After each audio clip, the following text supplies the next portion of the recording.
Moixent ha celebrat aquest dissabte un dels dies més importants de les seues festes, la festivitat del Santíssim Crist del Mont Calvari, que enguany celebra el 75 aniversari de la seva imatge.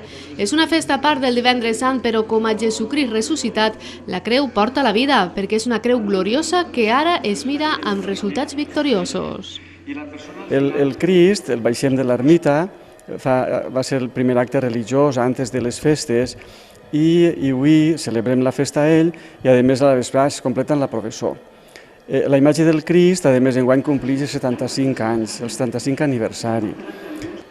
L'autor és Enrique Bellido i el va sufragar una persona de la parròquia, Concha Gassó. Al ser el 75 aniversari convé també indicar aquestes cosetes. Celebrem a Jesucrist crucificat, però considerant el fruit que naix de la creu. Per això és un dia d'exaltació de la creu, és un dia gloriós. Al mirar-lo a ell, mirem també i contemplem tot el sofriment humà, el de tota la història humana i el present, el que vivim nosaltres. Al mirar-lo a ell vegem que no és tot això l'última paraula, el sofriment que estan aplastant, sinó que és la victòria sobre la mort, la seva resurrecció. Per això celebrem aquesta festa de tanta exaltació, diríem, és una festa patronal. I entonces les festeres venen els trajes tradicionals, les autoritats, i a l'espai està la processó, que no és la Setmana Santa, entonces seguim els aconteciments històrics de la passió i de la mort. En este cas es tracta de veure el fruit de tot allò, que és la salvació que se nos atorga. Com ha dit en l'Evangeli del dia, el nostre Déu Pare va enviar el seu fill al món no per condenar-lo, sinó per salvar-lo per ell. A l'acte no va faltar quasi ningú, encara que la fatiga dels dies de festa fa que sempre es nota alguna que altra absència. Ja es noten les caretes dels festeros i festeros. En esta missa n'han vingut ja uns poquets menys, que ja no poden resistir.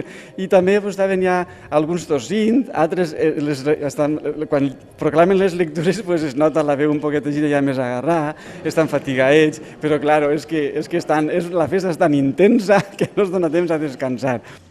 El temple estava replet de gent, ja que els veïns de la localitat tampoc es valen veure perdre esta celebració, en la que tant la Regina de Moixent com la de València van participar amb una lectura religiosa. En acabar és hora de la mascletà, així que, en passacarrer, els festers i les autoritats acudixen a la plaça de la Hispanitat, on enguany ha disparat pirotècnia valenciana.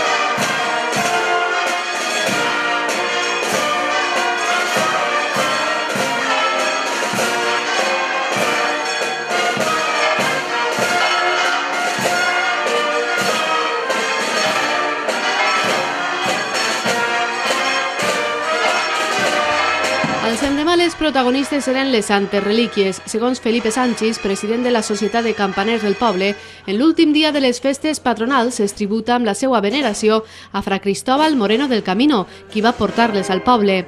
Corria l'any 1582 quan el pare Moreno es trobava com a confessor de l'emperadriu Ana Maria d'Àustria, la qual li va regalar un fragment del Lignus Crucis i relíquies de les santes Úrsula i Còrdula. 5 anys després, sent provincial dels franciscans de València, aprofità un dels seus viatges a Roma per aportar una col·lecció de relíquies dels primers segles del cristianisme. Anys més tard es sumaren altres. Les sagrades relíquies van rebre culte en el convent dels franciscans de Moixent fins que en desembre de 1835, amb motiu de la desamortització, van ser traslladades al temple parroquial. Com poden comprovar a les imatges, una de les parts més importants és la processó que trasllada les relíquies més antigues i les primeres que arribaren, els bustos de les santes i la relíquia de la Santa Creu on va morir Sant Pere, des de l'església a l'antiga capella del convent, on actualment es troba el Museu del Pare Moreno. I per allà on recorre els seus passos esta processó trobem balcons engalanats amb cobertors del Santíssim Crist del Mont Calvari i de les santes relíquies, prova de la devoció dels veïns d'un poble entregat a la festa. En entrar al temple parroquial Les Relíquies, la banda de música fa sonar l'himne nacional i en acabant es canten els goigs entre les relíquies. En acabant, el rector llegeix la llista de festers proposats per a l'any que ve i així s'acaben les festes en Moixent després de nombroses activitats i dies de germanor.